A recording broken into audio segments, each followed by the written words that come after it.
A very good evening to everyone, and I'm sure all of you are enjoying excellent sessions at NIC 2020 today, as I'm doing. My name is Ajay, as Justin said, and I'm the founder and MD at Ray Business Technologies Private Limited. And thank you for joining one of the most anticipated session today, which is what will it take to win in post-COVID world? Whether business transformation or business model or better strategy can help you to win in post-COVID world. And to tell you that, I take immense pleasure inviting Vikas Jain, who is the Managing Director and Partner at the Boston Consulting Group. He will touch upon elements that you should keep in mind as you deal with the current crisis. The session will also bring forth a lot of insights from a range of studies and research that BCG has been doing on how companies are responding in the current crisis and what it takes to win in the world. To tell you about Vikas, he leads BCG Technology, Media and Telecommunication practice in India. He works extensively with clients in technology and media sector on a range of topics, including strategy and growth, performance improvement, transformation, analytics, and creating shareholders value. Vikas has led many initiatives with clients to drive large-scale transformation in the area of sales and go-to-market. He's a thought leader in technology and tech-enabled services. He's an MBA from IIM Kolkata and graduate from IIT Kharagpur. And without further ado, I invite Vikas to take over from here.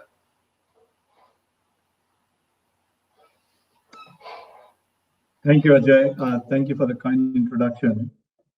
Let me take it from here, and thank you all for joining in this session. Definitely an exciting one, but let me start with something that many of you would resonate with. You know, for all the Tolkien fans and the Lord of the Ring fans, here's a quote to start off with. And what I want to focus on is the last statement in this, which says, all we have to do is to decide what to do with the time that is given to us. And really the message is, let's not brood on the crisis, but figure out what it takes to win. And that's really where I want to spend a few minutes with you. You know, just reflecting briefly on the crisis, you know, we have seen the mood change so rapidly. You know, January was the new decade. We were talking about what it takes to be in the 20s. Feb, it became somber. April, we were in the bottom, fighting hard for recovery. The entire magic of, you know, enabling work from home happened. Then the drama and the challenges around COVID. And suddenly, come November, we are beginning to see rays of hope. But in all of this, what continues to be with us is what we are seeing in the right. And this is just a word cloud, the kind of things you hear as you read articles, as you talk to people across the world. There is crisis, there is challenges, there is a question around, you know, survival. Can we invest? Closer to industry, it's about, you know, how do we become stronger, liquidity, new skills, work from home, all of those. You know, that's really the journey we have traversed for the last 8-9 months this year. You know, if you were to just think about the crisis, and I don't know, I'm sure many of you have read about this, but it's very interesting, and I just picked this up from an earlier discussion that we were having internally. If you read it in Chinese, and this is not exact replication, but it says Wei Ji, and Wei is really danger, and J has been interpreted as an opportunity, but it's also actually technically point of big change. And this is what Kennedy said, you know, sometimes in the 60s. Can crisis be an opportunity? And then there's obviously a famous quote from Winston Churchill, never waste a crisis. You know, having researched many companies through the downturns, you know, you've looked at all the downturns since 1986. This is an analysis of all the companies and how they have fared. You know, it's very interesting to note that there are many companies that thrive in this downturn. They manage to accelerate both growth as well as expand margin. Realistically, less than half companies hurt on both ends, on margin and growth. So the remaining 56% managed to do one thing or the other better. And 1 in 7, which is 14%, managed to grow both margin and sales, accelerate the growth. The question is, what does it take to be one of that 7, the 14%? And really getting into this session, the rest of the pages is really around, it is one of acting quickly. It's about rethinking strategies. It's about creating a mindset of a winner. And that's really what I want to spend a few minutes out. The way we have seen the pandemic really is in 3 phases. There was an initial phase which was really around flattening the curve, which is around minimize infection. And at that point of time, really the industry and everybody was looking at immediate response to the crisis, which is about, safety of employees, safety of clients, safety of people around that, making sure there's business continuity, we are up and running, making sure, business start to kind of at least operate, which was our immediate crisis response as we looked at flattening the part. Then is the big phase of fight. And really the fight phase started when we got some semblance of control on our environment and business. And I would say some semblance. We still have to get full control, but some semblance. And we started to look up and look ahead again, right? But this is the period where the pandemic is with us. And we continue to see rising and falling curves on the infection. And this will last till we have either a cure or a vaccine. And this will continue to put questions on how we operate, what we do. And then there's obviously a post-COVID world, which is, I know many of us believe that we don't know when it'll be, but we are hoping it's in the next 12 months for sure, right? I think that's where different people are. But we are in the fight phase. And as we think about a few things that I think are important in the fight phase for any business, including the community that's here, I want to just spend time on 4 things that are important. I would not claim that these are the only 4. These are 4 that I thought are important. None of these on its own is a panacea, but I think each of them are very important, very critical as you think about the business. And I'll touch upon each of them a bit in our subsequent slides, but really, one is deepen customer intimacy. It's important to get close to your customers. The second one, which is I call COVID as the biggest evangelist for digital. And you will see that play out in many ways, but really focus on that in all parts of our business and clients' business, right? That's really the next big one. I think it's important how we reimagine our sales and ops. And I'm sure you've had your challenges and experience around that. And the last one is a comment and suggestions for the leadership and how we operate and behave in this environment. And I'll spend a few minutes on each of those as at least reflecting on what is important as you think about winning in the downturn. I think this is, to me, the single most important thing, if you will, around what needs to be done, which is around deepen intimacy with your priority customers. Get close to them, invest them, understand the priorities agenda, be very responsive, programmatic yet responsive and agile. And importantly, don't have a short-term focus on the relationship. And I'm sure all of you have gone through this, because as you reflect on what has worked for you with many of your customers, and we as BCG have reflected on our own experiences that we went through the past crisis, this has been the single most important thing that has stayed with us. We invested during the crisis, companies invested during the crisis with their core clients, and then the partnership deepened and they became stronger and came good as things changed and things became better. First big take for me, get close to your important customers and make sure that they know that you're there for them, come hell or high water, right? I think the other one I want to talk about is really the way we have seen, and you might see this in the market as well. I really believe COVID has been a tailwind for this industry. Many reasons, and let me start on the top line. We will talk a bit more about that, but digital transformation has significantly become important on the agenda, right? I think that's just one set of opportunities that come open for us as a sector, as an industry. We all understand this is a period where all our clients and companies are going through cost pressures. And one big avenue of that is to look at partnerships with providers, outsourcing, offshoring, figuring out what else you can do to take cost out. Opportunity for us. This is also a period where companies are rethinking the business and operating models, right? Companies are looking at moving from offline to online. They are rethinking the supply chains. These are all opportunities for us as we partner with clients and help them in their journeys. I also believe this is a time where a lot of companies are rethinking the sourcing strategy and models. What remains in-house, what they need to go to third party, what models, what is in capital, what is in new locations. All of these are getting debated again. And as that happens, the moving lines will create more opportunities. And finally, I think as we have seen the COVID progress, I think there are a bunch of opportunities that have come through the COVID itself. If you look at what happened during the CARES Act in North America, that CARES Act itself created a volume of work that was substantive. Collections is another big tsunami that is expected to come through. If you look at the telecom sector, their need for support, customer service went through the roof.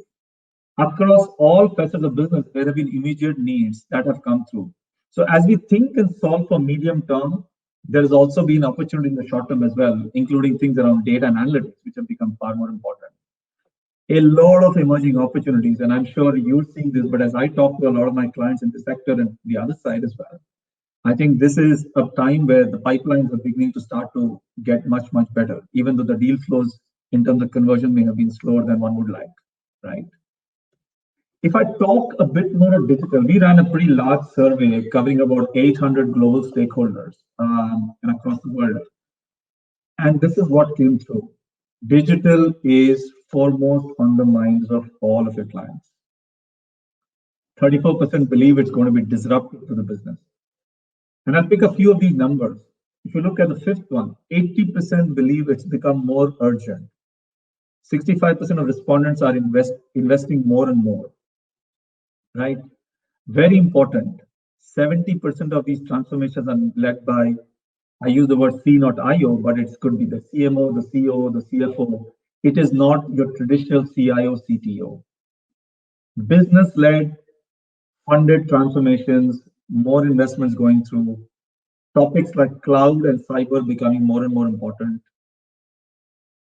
This is what's going on. And this to me is a vast set of opportunities for us to go after.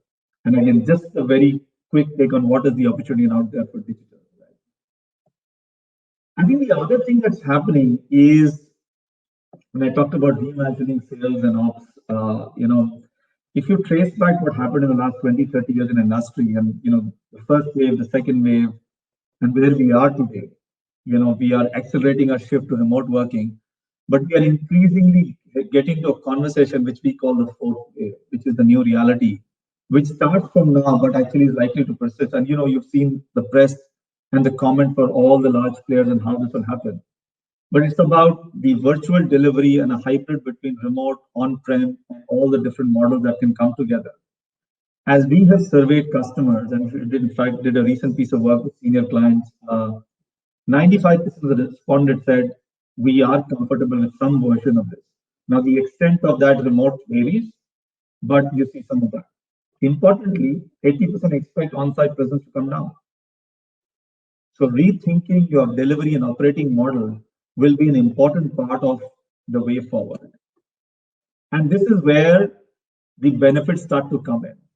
If you look at the left side of this page, the cost to hire, the time to hire, the quality of hire can all be maneuvered towards their advantage. Just by accessing a very, very different talent pool. And then you have a very diverse set of talent that's coming through. People who are not hitherto in a position to work are potentially available. We have new models come up, gig, and I think that's an opportunity that we should talk about in terms of what does it mean for the industry, right? So rethinking the operating model and the associated talent strategy becomes a very, very important part of it. The one thing that I will not touch upon, but is another important priority, is really the reskilling agenda, which is going to become more and more important. And the question is, how do you get access to a very different skill pool on a very rapid basis as the client demands change, led by digital data and analytics, right? But if I were to just do a quick check on gig, I think gig is a very interesting opportunity. One, we believe it's going to gain more and more traction.